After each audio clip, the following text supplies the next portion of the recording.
creates tremendous downdraft, negative lift under the machine that tends to pull it down onto the track. They're formed up on second position in the grid beside Alex Campbell on 33, to his left Dewhurst brothers on 60, Genova on 47, on the outside the Taylor-Fraser combination, and that is a very classy front row for this unlimited sidecar championship over 8 laps. They're just about ready to go. Starter Glenn Dixon now showing them that it's an 8 laps event. Clutch start. Dix now leaves the track, a very controlled walk off the track in front of that monstrous field of bikes, and they're ready to go now, and they're away. That's Barry Horner taking the lead with a bike squeezing through from the second row.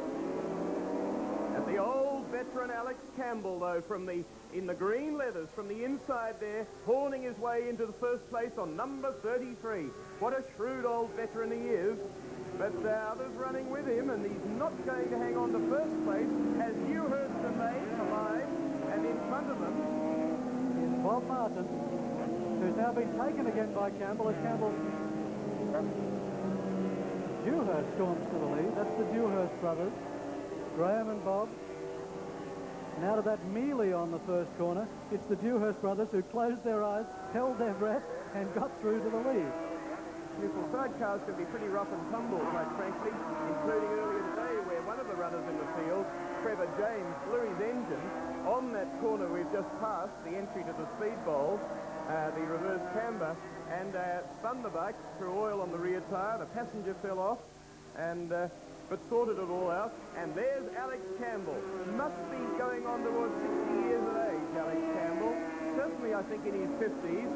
And a shrewd, hard runner indeed.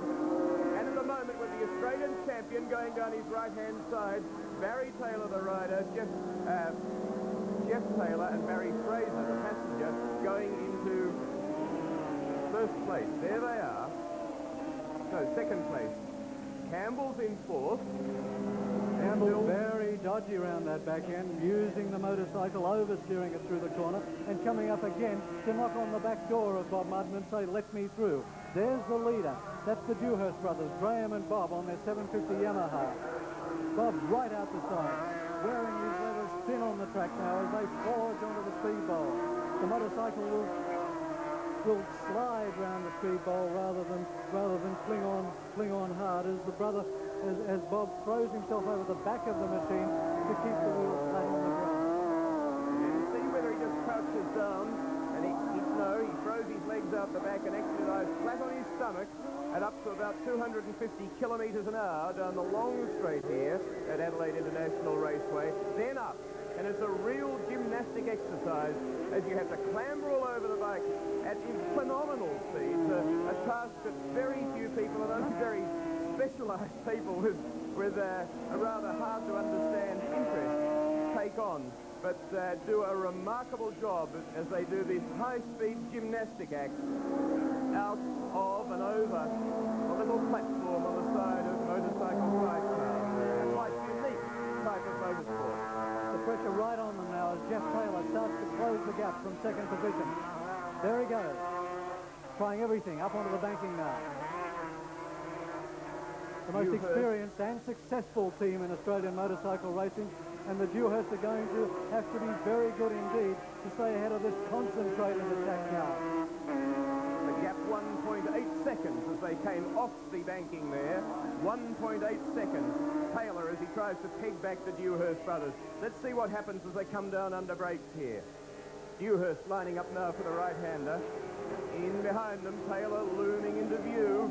And the passenger, there they go. And can they hang on to it? And by gee, they do. Well, what a lucky escape there. Takes first gear and back onto the track. Absolutely on the verge of going over, and I think they've stalled the thing, but now they're going. And as you say, John, first gear selected and away. A heart-stopping moment there, and number 60 for Graham Dewhurst, the rider, and for Bob Dewhurst, the passenger, on number 60. And guess who's in the lead? 8 times Australian champions. Jeff Taylor, 38 years old, and Barry Fraser, 29 years old, his passenger. Real stylists, turning the machine out beautifully. A motorcycle business at Dandenong, and to set at Simmons Plains. People who do credit to the sport of motorcycle racing in their performances, in the way they turn themselves out, and the people they are. Very well-presented people indeed. And in the position that they so often hold in Australian sidecar racing, using a Windle chassis. It's been widened. It's about 4 years old. And to the dismay of their opponents in this class, it's to be replaced later in the year by a brand new chassis built by Terry Windle in England, and he's the leading builder of sidecar chassis probably in the world at the moment.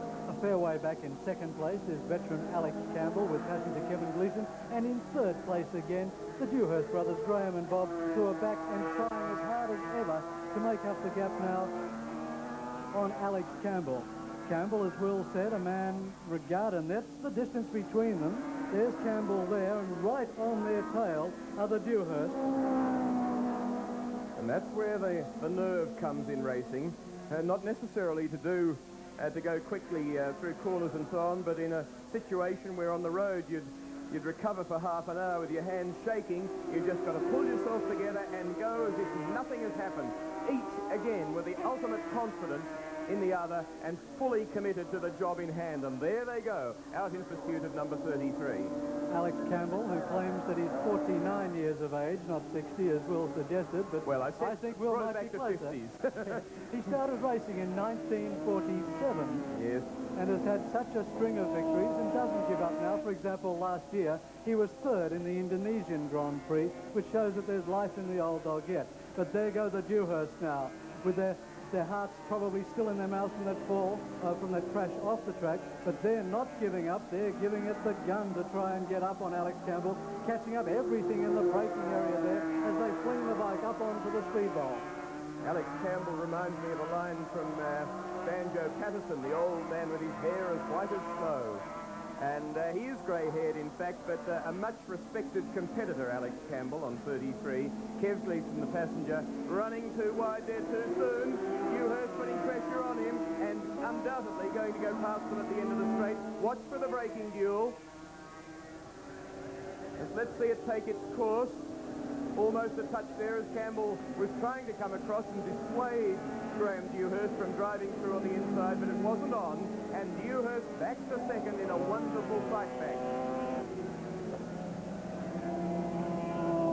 Up front, of course, Jeff Taylor, so smooth, very rarely making a mistake, although they had a fairly fraught weekend down in Tasmania as we pick them up now, coming down into the S's.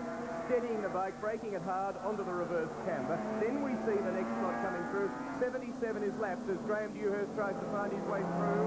In behind them, Campbell, 33. Now they go through on 77. Glenn Berman and Merv Edwards on a 500-power Kawasaki outfit. Most of the other front runners, the Dewhurst and Campbell and the leader, Jeff Taylor, with 750 Yamaha four-cylinder engines, the same as we saw Andrew Johnson using in the Unlimited solo race. And now on their final lap. One lap to go as the slipstreaming duel is really on between Alex Campbell and Fraser. He's got through. He's in the lead just like that. Now something must have happened to the Dewhurst because Campbell's back into second position. Well, that's a turn up for the books. And what's going to happen through the tight part of the circuit and the run onto the speed bowl? We know the leader, Taylor, has everything well sorted. Fraser there, swinging, doing everything right. A quick check over his shoulder to see where the opposition is. And then Campbell, the wily veteran, on 33. Taylor coming round to victory in the second round of the Australian 1300cc Sidecar Championship. Although he's using only a 750cc engine as Campbell just comes in front of Dewhurst. Dewhurst and Dewhurst. Campbell and Gleeson, though, taking second place on 33.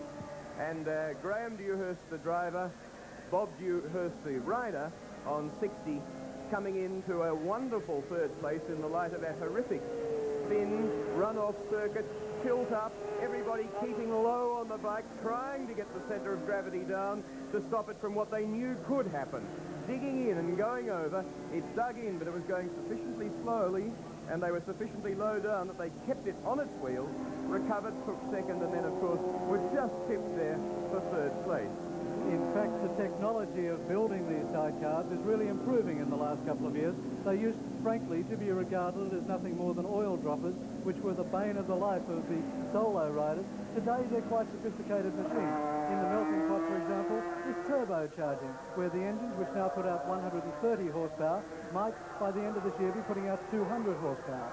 Also, the possibility of bringing in racing car technology to allow for both wheels, the back wheel of the sidecar plus the one wheel